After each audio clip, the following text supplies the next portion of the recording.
Welcome to Uncle Frank's Place. This is Casey McBride with the NationalCrimeSyndicate.com. I'm also with Uncle Frank's Place on Facebook and FrankCostelloHistory.com. My co-host, Mike Mafucci, couldn't be with us today, but I wanted to remind all the listeners out there he has started a new column with the NationalCrimeSyndicate.com, and his new column is called Dial M for Mob. He's going to be discussing all sorts of interesting mob topics and theories, so be sure to check that out. And it's okay that we don't have Mike with us today, because who we do have with us today is pretty cool too. We've got mob historian, author. He's got too many things going on for me to list, so I'm just going to introduce him. We've got Scott Deitche with us tonight. How you doing, Scott? Doing well. Thanks for having me on, Casey. Appreciate it. You're welcome. We're glad to have you. I have a little bit of theme music for you. We don't usually do this for our guests, but I had to get that in there for you. Nice. Perfect. So I think let's start here at the beginning. Why don't you give us a little bit of a rundown of how you got interested in this whole thing? I understand your grandfather had kind of a connection to this world. Can you tell us a little bit about that? Yeah, so I had started kind of becoming interested. I mean, I grew up in New Jersey, right near Staten Island, so right across the bridge from New York City. It was the news we got, so that was always an influence of seeing all the stories about gangsters. My mom was a big fan of the old gangster movies, so it was always something that I was kind of drawn to a little bit. But really, it was after I saw the movie Goodfellas in the theaters, and I was like, oh, this was such a great movie. I want to read the book. So I picked up the Pileggi book, Wise Guy, and then the Westies, and it just kind of steamrolled from there. And I really got serious about it in the mid-'90s, and unfortunately, it was right around the time that my paternal grandfather had passed away. And I'd always heard a little bit of stories about him being a bookie, and I started doing some research into that, along with the family stories. And the intro to my new book, which is a book about the history of the mob in Jersey, talks about my grandfather's less than stellar career as a bookmaker in Jersey, but very interesting. So in the mid-'90s, I started doing some research, met a mob historian online in about 94, 95, David Critchley, who had provided me with a bunch of material about the mob in Tampa. I'd relocated to St. Petersburg, Tampa area at that point. And somewhere along the way, I started researching about the Tampa mob, and kind of a light went on my head. I'm like, oh, maybe I'll start writing about this. Maybe I'll write a book. So I started working on my first book. I also started writing some free columns for like AmericanMafia.com and some websites that are long defunct. And then that kind of snowballed into my first book in 2004, and since then I've written I lost count, but maybe close to 50 articles for magazines, newspapers, websites, and 8 books. This is my 8th book that just came out recently. So it's still a side gig. I went to school for marine biology, and I'm very lucky to be in the environmental industry, working for an engineering firm here in Tampa. So that's my day job and career, and the mob stuff's probably the best second job you can ever have. Right. So you weren't like a professional writer or journalist like a lot of guys that kind of get into this. It was just something that you sort of did because you were interested in it, and it was more of like a hobby kind of thing, sounds like. Yeah, I mean, I always liked to write. I always thought I'd write a novel. But, yeah, I'm definitely not a journalist by training, and if I read some of my early stuff, I'm just kind of cringe a little bit. But, like with any writer, the more you do it, the better you get at the craft. And I ran a writing workshop for a little while, which was really helpful, and just trying to read a lot and developing your own sense of style, which like my wife will read something and I could have written one paragraph in it and she'll be able to pick it out. So that's, I kind of have my own style now at this point. But it was just something I was trial and error, especially getting a book published was a lot of trial and error. So. Right. Well, you've been real successful at it. I mean, it's definitely, like you're saying, all the articles and things you've done. When I was doing a little bit of research for this interview, I was just looking at all the stuff you've done, and it definitely took off. So congratulations. It's a great thing. Thank you. Now, for your latest book, like what we generally do here at this show is we talk about Frank Costello when we can, but I like to talk about certain areas that he may have been involved with either indirectly or directly. But your latest book, Garden State Gangland, is all about New Jersey, which is he definitely had contacts in that area. I know his underboss Willie Moretti was a big New Jersey guy back in the day. I was just wondering if you could tell us a little bit about the history of the New Jersey mob and kind of how it got started and maybe where it is today. Yeah, absolutely. And the reason I wrote this book next is I wanted to move away into other areas of the country. And, there's been some really good books written about the mob in Jersey, Boys from New Jersey, Made Men, To Drop a Dime. But there's never been a real just overall history for like a lay person that just, what's the history of the mob in Jersey? So that's what I try to do here. And driving the narrative and the chronology with different events, different people, well-known people, lesser-known people. But the mob in New Jersey started fairly similar to the way it started in New York, in small immigrant communities, specifically in the Newark area, where you had the beginnings of the Black Hand activity, the extortion in the early 1900s. And like a lot of other places in the country, Prohibition really kind of got things going even more, both for a number of reasons. But first of all, New Jersey has a lot of coastline, its proximity to New York. There's bays like Barnegat Bay, Raritan Bay that are very well protected, and it became a hotbed of smuggling, especially liquor coming overseas or down from Canada. And I think probably the best illustration of that from a pop culture standpoint is the TV show Boardwalk Empire, which is kind of a fictionalized version of the life of Nucky Johnson down in Atlantic City on the Jersey Shore. But that kind of activity was occurring all the way up and down. And you get larger criminal syndicates that start operating. You get the influence of mob figures from New York City, a lot of which at that point start relocating to New Jersey. So it's kind of interesting because you have the city-based gangsters, you have kind of the bedroom community suburbia gangsters, and they're all in this mix with corrupt politicians and the bootlegging. So it's a real fertile ground for the development of organized crime. So by the 1950s, 60s, early 70s, the high point of organized crime in the United States, the mob in Jersey is a mix of the 5 New York families, the Philly family, and the DeCalvacantes, which is a homegrown New Jersey family that originated in Elizabeth, which is a city just south of Newark. So it's yeah, I say it like this. When you talk about the mob in other parts of the country, you talk about the mafia in Los Angeles and St. Louis and Chicago and Detroit and New York City and in Buffalo. All those mafia families are characterized by a city. New Jersey, it's just the mob in Jersey. It's the whole state.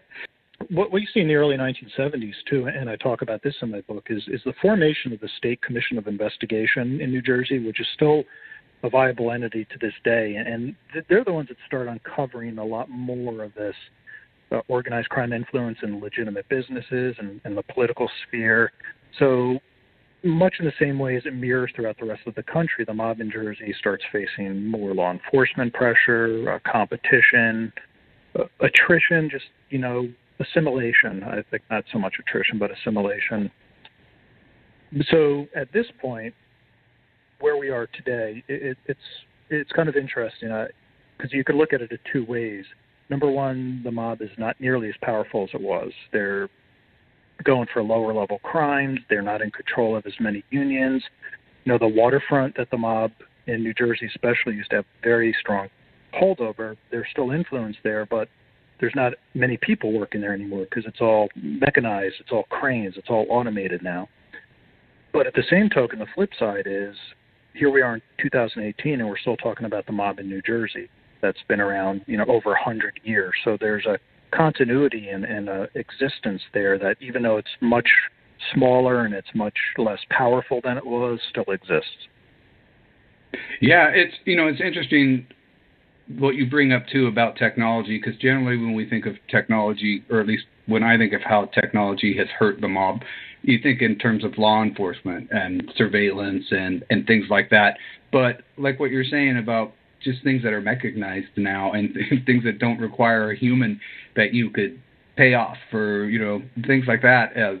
That's an interesting, side note to that, like how that has made things change. You have to adapt to technology and law enforcement, which they seem to be doing. But my interest is usually like in the past a little bit, but lately with all the stuff going on in Philadelphia and stuff, it's really been the first time for me that I've been kind of paying attention to recent events, and it's sparking my interest more to that. So I want to pay attention a little bit more to current mob goings on and trials and stuff. And luckily, we got a lot of guys like you and Larry McShane and stuff that are out there and kind of pointing this stuff out. Giving guys like us someplace to go to get this information. Being on the West Coast, I just don't get it like you guys over there do. Yeah. Oh, absolutely. So, and it's funny, just kind of as an aside, a little bit of a note when you just mentioned that with Larry McShane and yourself and Michael and this, it's kind of cool. There's this community of mob researchers now that's grown tremendously since I started. When I started, there was just a handful of people online. Now there's such a great group, and everyone has their own specialty. Whether it be Los Angeles or St. Louis, or all these little mob families are finally getting people that know a lot about them and are sharing that information, which I think is really helpful. Yeah, it's great. I mean, it's one of the reasons I kind of started this show. I figured, I could go do some research on New Jersey, but I could call you and just have you tell me about it now, which is, it's a great thing. So technology has definitely helped us in that way for sure. But now, aside from New Jersey, you also are kind of one of the guys to go to when we want to talk about kind of Florida area and Tampa, and even you just got back from Havana. Tell us a little bit about that part of the country and some of your travels. When you say the word the Tampa Mafia, a lot of people, even people, well, not so much people that grew up here, but people that live in Tampa now, Florida, everyone moves here. There's very few people from here. Right. Didn't realize that there was a organized crime group out of Tampa. It was a small mafia family. It was controlled. There were a number of different bosses over the years, but probably the best known crime figure out of Tampa is Santo Trafficante Jr. And, Tampa was a very small city that remained a very small city. So there was a level of political influence and political corruption here in Tampa. But at the same token, you had guys like Santo Trafficante Jr., who had ties to the Profaci family in New York, Albert Anastasia in New York City. He was at Appalachian meeting in 1957. But when you mentioned Havana, we had taken a small group on an inaugural Tampa-Cuba mob tour, if you will. I do a walking tour here in Ybor City, which is the historic neighborhood here in Tampa, Cuban, Italian, Spanish neighborhood in Tampa. And I do a walking tour there of, old gambling houses, places where guys got killed here during the war for control of some of the rackets in the 1930s and 40s. And we do that on a Saturday night, and the next morning we hopped on a Southwest plane 50-minute flight to Havana, and we went and visited a lot of the old casinos and hotels, which are still there, and some of them, like the Riviera, which was Meyer Lansky's place, is literally frozen in time. It looks the same as it did in 1959 when Castro kicked him out. And a little bit about the history of Havana. Yeah, it was very successful, and we're hoping to do some more of those. I'm going to be talking with the Mob Museum next week on potentially looking at a partnership type thing, and maybe one or two a year we'll do of those special trips. But it's very cool because it's an interesting time. And the reason that we couple it with the Tampa part is because Santo Trafficante Jr. had so many connections and so many interests in the hotels. Next to Meyer Lansky, Trafficante was the most powerful mobster in Cuba, especially in the 1950s during that real big boom in the hotel and casino and nightclub industry there. But the Tampa mob had their fingers in Cuba for going back to the 1930s, or actually even before then, maybe during the beginning of Prohibition. And it's really interesting that this small little mob boss of a small family in a small Gulf Coast Florida city had this, connections to Havana, had connections overseas in Corsica and Spain, connections with mobsters all around the country. So he was pretty powerful, kind of like Carlos Marcello, who was head of a small family but had a lot of big power. And in fact, there was very close tie between Tampa, between Trafficante and Marcello, both friendship and business-wise. Right. Yeah, it's an interesting area for me because I know Frank Costello had quite a bit of interest in, not only with Carlos Marcello, but pretty much most of the time, whatever Lansky was doing, Frank had some finger in there. He was getting, helping out or something. So that whole history of Florida, for me, that was a real eye-opener. It's just when I got into this mob history, it's always New York and Chicago. You forget about those areas, and there was a lot going on. So that's definitely one of the areas that's on my bucket list to get down there and kind of check out. So one of these days, I'll have to get on one of your tours and see all this stuff. Yeah, absolutely. There's a direct flight from Portland to Tampa. Is that right? And it's amazing how, you're saying like Havana, it's just a few minutes from you on a flight. It's not very far. You tend to think of it, it's this other country, it's some exotic place, but it's just, it's a hop, skip, and a jump for you down there. But now, if somebody wants to get on one of these tours, like what's the best way to reach you to book something like this?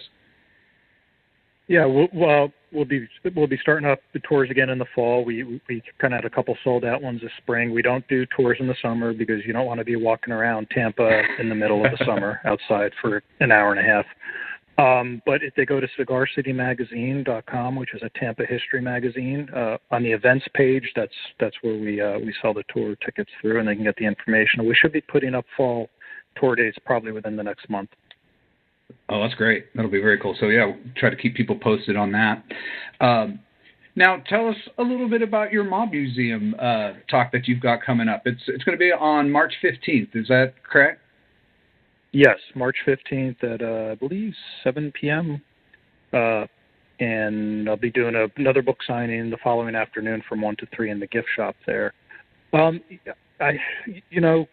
back to about 2011 when I'd heard rumblings that they were going to be doing the Mob Museum, I got in touch with one of the people that were involved in the building of the museum, and I had all these great wall charts that were donated to me from a Florida Department of Law Enforcement investigator of the Trafficante family, and it was like one of those charts you see in the movies, with the boss and the underboss and stuff. Right. I thought it'd go great in our living room. My wife didn't agree, so rather than just keeping it, and I had a bunch of mugshots, just stuff that I liked having and I would keep, but some of it was paper. It was real flimsy material. It wasn't meant to last. So I said, well, let me donate it. So I donated a bunch of materials to the museum.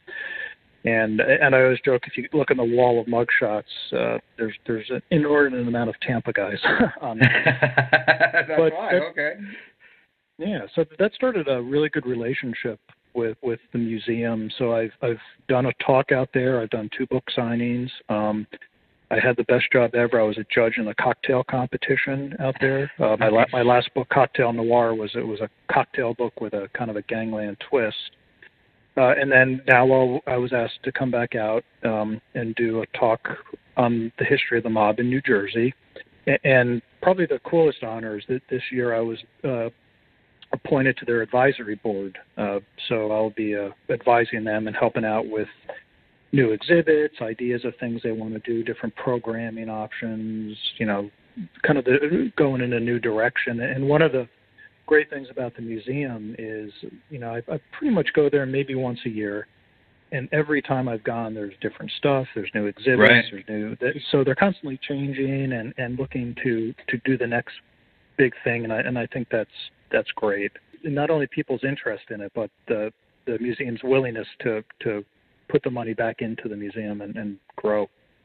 Yeah, I like that place quite a bit. I've been there quite a few times now.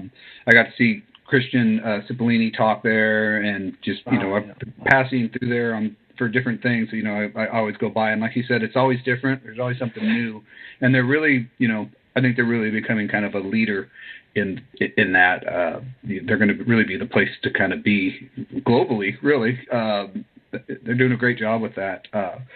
And one other quick thing, I'd be remiss if I didn't shout out to their staff that I've gotten to know over the years, and really top-notch, dedicated staff that really want to learn more about the subject. Even people that know a lot, they're constantly looking to learn more, and I think that shows in stuff like having Christian out there, Scott Bernstein, all these great authors just going out and speaking.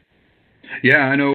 I think, or I saw Larry McShane there. I didn't get to go see that one in person, but they'll broadcast a lot of these interviews and stuff too, so you can see them live online if you can't be there, and they're doing great stuff. And I just want to say too, I got to commend you, guys like you that have some of this stuff that don't just throw it in their man cave or someplace where the rest of us can't see it. The idea of like you wanted to donate this for people to learn from and to see and to enjoy. I wish more people would do that. There's a few people that I've come across, have some pretty cool things, but it's just sitting in their basement. They won't let it out for other people to see. And I'm like, oh, I wish it was out there so we could check it out. So, kudos to guys like you that are willing to share your stuff. Yeah, and I mean, there's stuff that I have that I keep, but stuff like a perfect example is Avi Bosch, who I've become good friends with. He's down in this in Florida. And he has a great Instagram page, Mob Show Miami, where he has an unbelievable collection of mob memorabilia, and he puts up pictures of it, like nice artistic. It's great because that's his way of sharing it with everyone, and just we're starting to see more of that. I think people are really seeing the value of that, and guys like John Binder who have these great collections and willing to share. And that's the other thing is, we talked earlier about this community of mob writers, and I got to say, without exception, with one exception, of the dozens of guys, the collectors, the authors, the researchers, everyone is so helpful to each other. It's unbelievable. It's really a great just overall group of people that help each other, promote each other. Hey, I need a blurb for this. You can send it out. It's a really cool group, and I think that's really good to see. You don't see a lot of that now.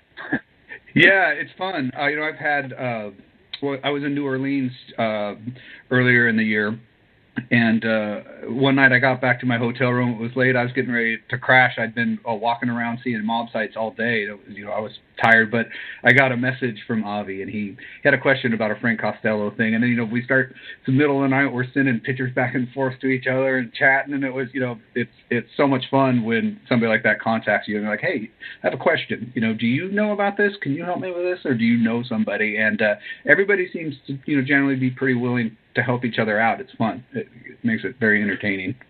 So, well, that kind of reminds me real quick of the story. Like, one of the coolest things that's happened to me as a result of my writing is, like, one of the very first mob books I picked up was The Westies by T.J. English. It was back in like '91. I wore it out, the paperback. It's my favorite mob book, my favorite nonfiction book. Nice. After my second book, The Silent Dawn, which is a biography of Santo Trafficante, came out, I got an email. And it was T.J. English. He said, I don't know if you know who I am, but I'm doing research for a book about the mob in Havana, which became Havana Nocturne.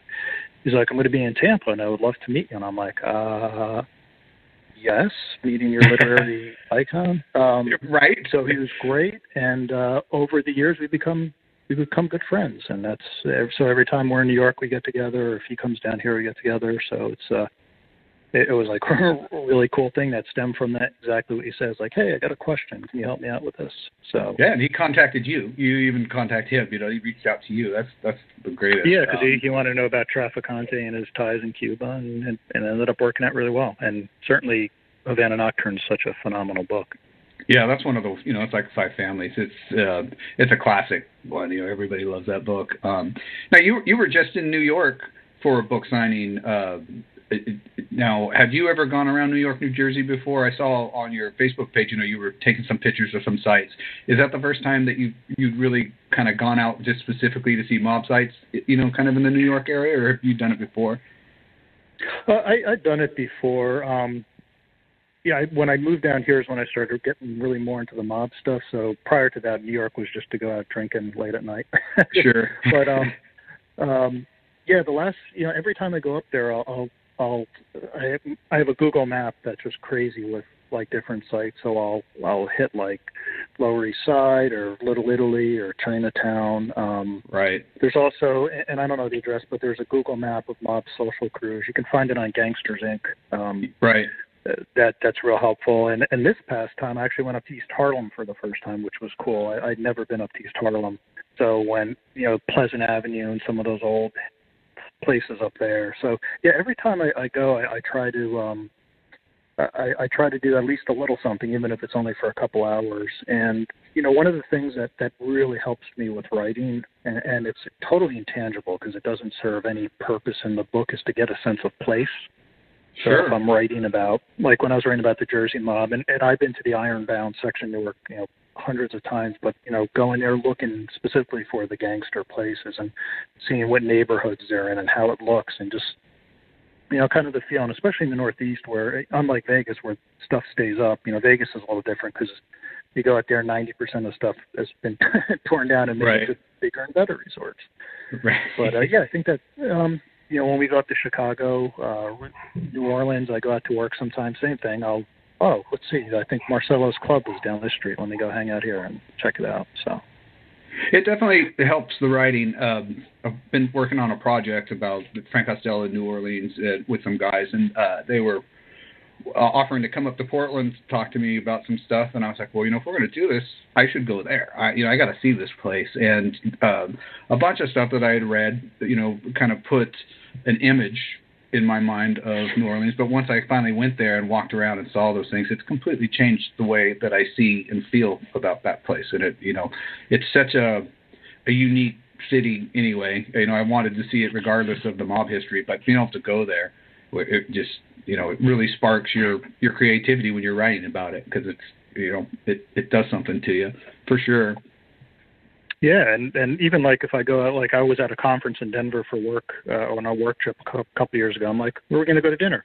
I'm going to go to Gaetano's. Let's go there. And, telling everyone, hey, this is where the Smaldone family used to hold court. And we actually talked to one of the bartenders. We got to go down in the basement where the secret tunnel, wow, the entrance to the secret tunnel was. So, sometimes I find ways to throw it in there if you can, just to see, because, there's so much cool history out there that people don't really know a lot about. I think especially with the history that we all talk about, the underworld history, I think gets overlooked a lot. Sure, especially a place like Denver, you just don't. That doesn't come up in conversations about mob stuff. But it's like I think people are surprised. Pretty much find out like any big city has it in some form or another. If you look or if you know who to go to, somebody knows a place that you can go see that's still there, or a restaurant or some place like that. It's great. But so one thing before we're done, I wanted to get out there and talk to you about. Well, we were talking one time before about writing, and we both have an interest in a band, Rush, that we've been fans for. And a lot of people who don't know, their drummer is quite a travel writer. He's great lyricist. He's always kind of been a writer. He's inspired a lot of musicians. And I asked you if his writing had any effect on inspiring you. And you had a pretty cool story that you told me. I was wondering if you could tell us just a little bit about that, because I've got some friends that listen to the show that are big fans as well, and I think they'll get a kick out of it. Yeah, so I've been a Rush fan since '81 and an obsessive Rush fan since '85. Every time they come around, try to see them at least once, if not a few times on a tour. And it's just been, as you know, there's something about Rush and the fans that it speaks to that just inspires this devotion. And a lot of it has to do with Neil Peart, the drummer and lyricist. He's an amazing lyricist and a really good writer. And I'm generally not one for travel writing, but I read his because of who he was, and I found myself enjoying how he writes, and then kind of the cadence of the way he writes has a rhythmic approach to it, almost like his drumming. And for a while, he was doing some book reviews on his website. This is going back about 5 years ago or so. So I'm like, you know what? I'm just going to go ahead and send a few books. So I packaged up my first two books. I sent them through his management company. I didn't hear anything for 4 or 5 months. I'm like, whatever, just kind of put it away in the back of my mind. And one day I got home, and there's a letter from Anthem Entertainment in Toronto, which is Rush's company. And I'm like, oh. So I open it up, and it's a postcard with Neil Peart around his drum kit. I think it might have been the R30 drum kit. And I turn around on the other side, and it says, "Thank you, Neil Peart." Sign. And I was like, oh, it's like, so I immediately put it in protective coating. I'm like, I'm saving this. This is awesome. Never expected that. I just, but that was very cool. So that was really neat. So that's a treasure memento. Yeah, that's like having Frank Costello's autograph right there for me. That's right up there. So I know he was a big fan of The Sopranos. So he always tends to take an interest in areas he travels to. So hopefully he read those books and got a kick out of them. So, but that's great that you got his autograph. I love that. Yeah. You have to send me a picture of that. I got to see that thing. So, I will for sure. But so before we end up here, tell us just one more time a little bit like how people can follow what you're doing, your websites, and and just some of the other things you got coming up in the future. Sure. I have my website is scottdeitche.com. That's Scott DEITCHE.com. My Twitter handle is ScottYYZ. No surprise there, right? I have an author page, Scott Deitche author page. So any of those you can follow. Certainly I keep all my up-to-date events and things going on. And stuff coming up in the future. Honestly, after the promotion of Garden State Gangland's done, I'm actually going to take a little bit of a hiatus, maybe about a year off. I've been writing kind of nonstop for the last few years, so I needed a little time to kind of recharge the juices. But that being said, I already have a couple ideas for the next project. So take a little time off and kind of relax on it, and then and hit the ground running again at some point here. But there's certainly no shortage of topics to write about, and then every time you think something's been written to death, there's a new angle or something fresh that comes out. So. Right, or somebody that just they didn't know about it, so it's new to them. Yeah. But I think that's a smart idea. Taking some time to recharge. That writing can be pretty draining on people, and then when you have all this promotion side of it, where you're doing the traveling, it can take its toll. So setting some time aside to just recharge the battery and get the inspiration going back. It keeps your work fresh. So that's a smart thing to do. And just so everybody knows, remember on this interview will come out probably about a week before, I think, but March 15th, Scott's going to be at the Mob Museum. So anybody that's in Vegas, get over there and check that out. And kind of check out their website too, because a lot of times I know they'll film some of these your speaking engagements, or they might do a little interview with you. So we might get some extras that we can see that are on the website. So, yeah, absolutely. But Scott, hey man, I really want to thank you for taking the time to come and do this. I know you're a busy dude, but for sure keep us abreast of anything that you got coming up and anything we could ever do, to help get the word out there. We're here for you. We'd love to do it. No, I appreciate it. Thank you very much, and I appreciate you having me on. All right, Scott. Well, you got to send me a picture of that autograph. I will. All right, you take care, buddy. We'll talk to you later. Thanks.